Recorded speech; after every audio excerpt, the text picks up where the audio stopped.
नमस्कार, मैं हूं आपके साथ अनुष्का राय और आप देख रहे हैं रीडर्स फर्स्ट न्यूज।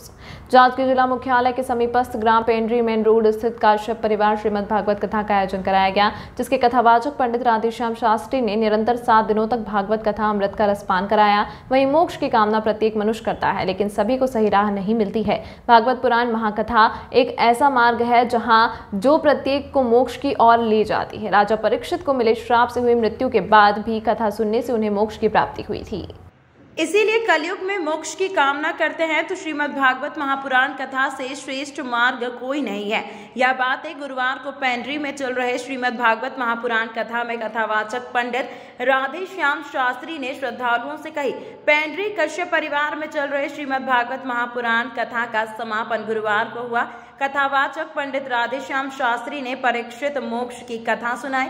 उन्होंने कहा कि राजा परीक्षित को 7 दिनों में सर्प के डसने से मृत्यु होने का श्राप मिला और उन्होंने इन 7 दिनों में ही श्रीमद् भागवत कथा श्रवण कर मोक्ष को प्राप्त कर भगवान के बैकुंठ धाम को चले गए। इस कलयुग में भी मनुष्य श्रीमद् भागवत कथा का श्रवण कर अपना कल्याण भी कर सकते हैं।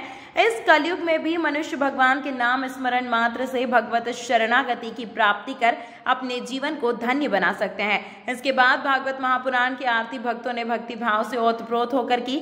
वहीं नेतराम कश्यप, तिलक कश्यप, राम गोपाल कश्यप यजमान के रूप में 7 दिनों तक कथा का श्रवण किया।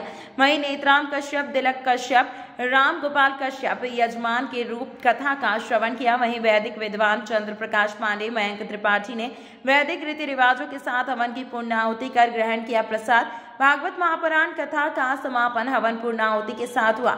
मंत्रोच्चारण के साथ श्रद्धालुओं ने हवन पूर्णाहुति की। इसके बाद भक्तों को प्रसाद का वितरण भंडारे के माध्यम से किया। श्रीमद् भागवत महापुराण का 7 दिवस तक नेतराम कश्यप जी के यहाँ उनकी माता स्वर्गीय श्री झर्मिलाबाई कश्यप जी के उपलक्ष्य में कार्यक्रम रखा गया था। और श्रीमद् भागवत महापुराण मोक्षदायिनी है, इसलिए अपनी माता को मोक्ष दिलाने के लिए श्रीमद् भागवत महापुराण का आयोजन रखा गया था। और यहाँ के जो लोग थे वो बहुत बढ़ चढ़ करके इस कार्यक्रम में भाग लिए। श्रीमद् भागवत महापुराण जीवन में कल्प वृक्ष के समान है, मोक्षदायिनी गंगा है।